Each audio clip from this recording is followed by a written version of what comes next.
অন্তিম শয়নত আদিবাসী জনগোষ্ঠীৰ এটা বলিষ্ঠ কণ্ঠ।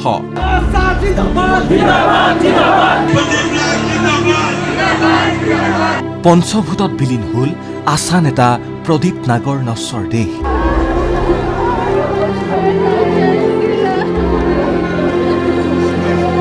শেষকৃত্যত শ্ৰদ্ধাঞ্জলি জনাবলৈ ওলাই আহিল হাজাৰ হাজাৰ জনতা।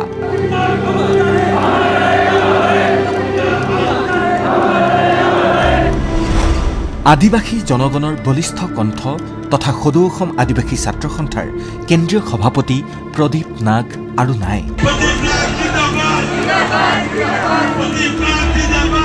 চাহ জনগোষ্ঠীৰ ন্যায্য প্ৰাপ্তিৰ দাবীত মাত মাতিবলৈ বঞ্চিতসকলৰ সাহস হৈ সকলোকে সংঘবদ্ধ কৰিবলৈ কোনোদিন উভতি নহাৰ বাটেৰে খোজ ল'লে প্ৰদীপ নাগে।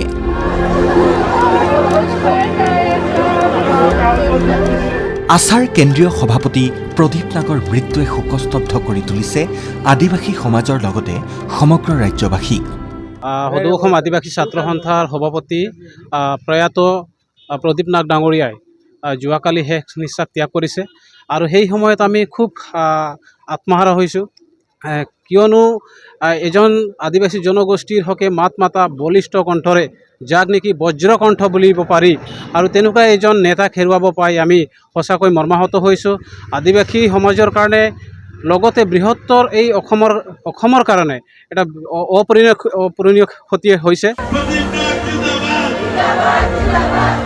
ওদালগুৰিৰ বেঘাপাৰাৰ নিবাসী প্ৰদীপ নাগে মাত্ৰ ৪৮ বছৰ বয়সতেই মুম্বাইৰ এখন ব্যক্তিগত চিকিৎসালয়ত মৃত্যুক আঁকোৱালি লয়।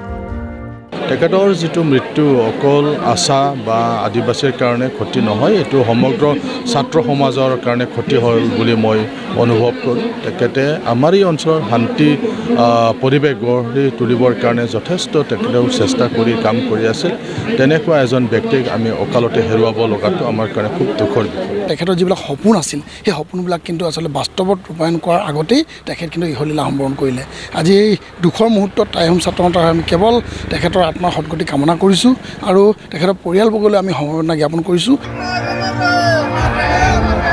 আৰু মুম্বাইৰ পৰা প্ৰদীপ নাগৰ নশ্বৰ দেহ ঘৰলৈ অনাৰ পথত ভেৰগাঁৱৰ আটাৰীঘাটত হাজাৰ হাজাৰ গণমুগ্ধই প্ৰিয় নেতাগৰাকীক এইদৰেই জনালে শেষ শ্ৰদ্ধাঞ্জলি।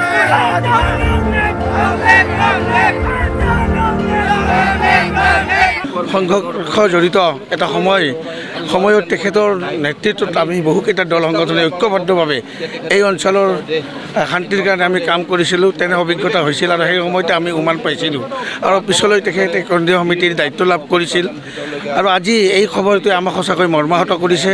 আমি ভাবোঁ আদিবাসীৰ সম্প্ৰদায়ৰ লগতে অসমবাসীয়ে আজি এজন ভাল দক্ষ নেতা হেৰুৱাইছে। আমি মৰ্মাহত। ওদালগুৰি, ভেৰগাঁও, পানেৰী, ডিমাকুচি, বৰঙাজুলি, কচুবিল, আটাৰীঘাটকে ধৰি বিভিন্ন প্ৰান্তৰ পৰা স্বতঃস্ফূৰ্তভাৱে ওলাই আহিল অগণন জনগণ।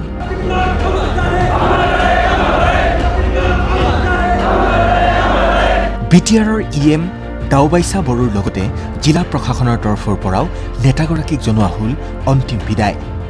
আমাৰ যিনেকি আদিবাসী ভাই ভনীসকল, মা দেউতাসকল, তেওঁলোকে কাম ক্ষতি কৰি পেলাই একমাত্ৰ প্ৰদীপ নাগে যিহেতুকে এই পৃথিৱীত নাই, তেখেতক শেষ শ্ৰদ্ধাঞ্জলি জনাবৰ কাৰণে তেখেতসকলে ৰাজপথত ওলাই আহিছে।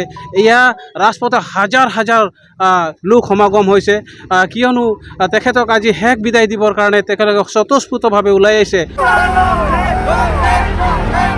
গুৱাহাটী বিমানবন্দৰৰ পৰা তামোলপুৰ হৈ নেতাগৰাকীৰ বাসগৃহলৈ শোক সমদল উলিওৱাৰ লগতে ওদালগুৰি, তামোলপুৰৰ ৰাজপথ ভৰি পৰিল হাজাৰ হাজাৰ লোকেৰে।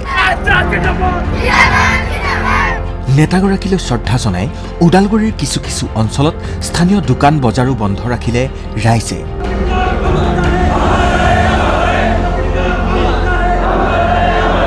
প্ৰদীপ নাগৰ মৃত্যু আদিবাসী জনগোষ্ঠীটোৰ লগতে অসমৰ বাবেই এক অপূৰণীয় ক্ষতি।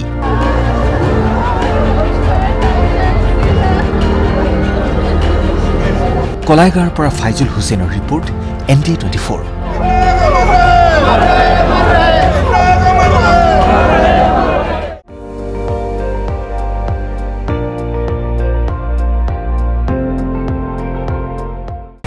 আপুনি চাই আছে ND24, সৰ্বশ্ৰেষ্ঠ নহয়, সৰ্বোত্তমৰ দৌৰত।